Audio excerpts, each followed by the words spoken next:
So, Tina, how is solutions journalism the antidote to polarization in the media? Solutions journalism is an antidote because it is not about the question of who's to blame for the mess we're in. It's about the question of, can this solution, which is working over here, be something that's useful for us? By its very nature, it's more constructive, more forward-looking.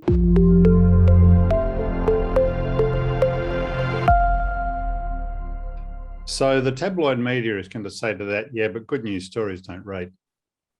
That's a fail. Solutions journalism isn't good news necessarily. And second of all, it does rate. I mean, it's what people want.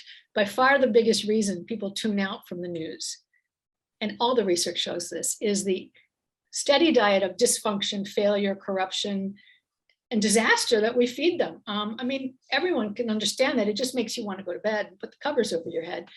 But people tune back in if they see a response happening that works. It's not good news in the sense of, it's not something that's inspirational. It doesn't make you feel good about the human condition. It's not about the generous little boy who starts a lemonade stand to raise money for a good cause. It's about what people and institutions and governments and businesses and non-governmental organizations are doing that is working to solve problems with evidence. What is working about it and not working about it? It's rigorous journalism. So can you give me an example of how it's been applied to one of the outlets that you've coached? Sure, I can give you thousands and thousands of examples. A paper in Milwaukee, Wisconsin called the Journal Sentinel, which did an investigation of a big problem in Wisconsin, which is that newborns are not tested for certain genetic problems they may have until it's too late to do something about it, which is such a tragic problem. And it condemns a lot of kids to a lifetime of living with problems that they don't need to have. So what they did was not just report on the state of Wisconsin, which is Milwaukee State, and how badly they were doing. They looked at other states who had solved this problem and how they did it. And then Wisconsin said, well, we can do that. Let's import what Iowa next door did and follow that. And so they adopted exactly what other states had been doing. So it's a way of adding strength to an investigation of a problem, because no longer can officials say, oh, this is a terrible problem and we're doing the best we can. Because you can say, oh, no, you're not doing the best we can, because right over here, 100 miles away, they're doing better. In that case, in the Milwaukee Sentinel case, have you got the stats that that kind of journalism has worked, that it's actually improved circulation? We have anecdotal evidence, case studies from dozens of different news organizations about the real world impact. We have a lot of research about the effect of solutions journalism on readership. And it's hard to prove that solutions journalism by itself increases circulation, but you can prove, for example, that people are more engaged with your news organization if they read solutions journalism articles. It makes them feel differently about you. It makes them do things like subscribe to newsletters or sign up for subscriptions, which are obviously good things. Those are associated with more loyal, dedicated, and engaged readers. There's evidence that it builds trust, that people who complain about coverage of their own communities, and a lot of folks have this complaint, every community that thinks it's marginalized in some way has a lot of resentment about the way they're covered by the mainstream media, and rightly so, because the mainstream media tends to cover them for their mainstream audience. So they're writing about them, not for them and with them. And a lot of times we cover, in the mainstream media, we cover marginalized groups through their worst stereotype. So solutions journalism improves that. So more broadly speaking, what effect do you think that would have made if the polarization of US media through the Trump era had been mitigated by solutions journalism, what difference do you think that would have made to US society through that period? Well, it couldn't have hurt. I can't really tell you how much it could have helped, but part of it's either a cause or well, effect. do you think, for instance, it might have because if you like, the high point of the dysfunction in the United States was the December the 6th event on Capitol Hill, or illustratively. Yes. You think that might not have occurred had there been more solutions journalism at Fox and CNN?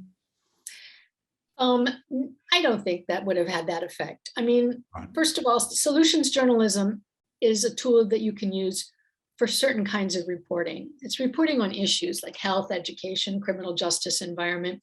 It's not how you report on Trump. It's not a tool for covering breaking news. And so it can build trust in the news media. But if the reason you distrust the news media is their politics and that you think everything they print is a lie, I'm not sure solutions journalism is going to be the salvation for that. So I would imagine that journalists who've trained in your solutions journalism, done your courses, would get a lot of satisfaction out of it as well. Have you got stats on that? That is true. I mean, I think for two reasons. First of all, these are more interesting, meatier, deeper stories, which is what journalists like to do. We don't love going around and covering press conferences. That's not fun. That's not really serving our mission of making, of improving society and making a difference. So that's one thing. The second reason is that journalists are just as bummed out by the relentless negativity as the readers are.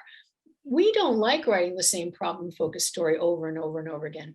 We know we need to do something different, but a lot of journalists are afraid to try writing about what works because they don't want it to come out like cheerleading or advocacy or fluff. So the organization that I'm co-founder of, the Solutions Journalism Network, we train newsrooms how to do this kind of reporting with rigor and with high journalistic standards. So we're heading into a federal election. It's due in the first half of next year. I just wonder how the reporting would change if the political reporters were trained in solutions journalism, because there's going to be a lot of polarization built around trust. Yeah. Pretty scant on policy, we suspect, etc. Well, I mean, there are ways of covering campaigns that are more solutions focused. For example, you could say, this candidate for mayor is promising to do a certain program. Let's look at how well that program is faring in other cities. But that presupposes a commitment to look at policy and not just the horse race and the politics of it. And that's a tough switch for a lot of journalists to make. We love to cover, who's ahead, but not necessarily what people stand for.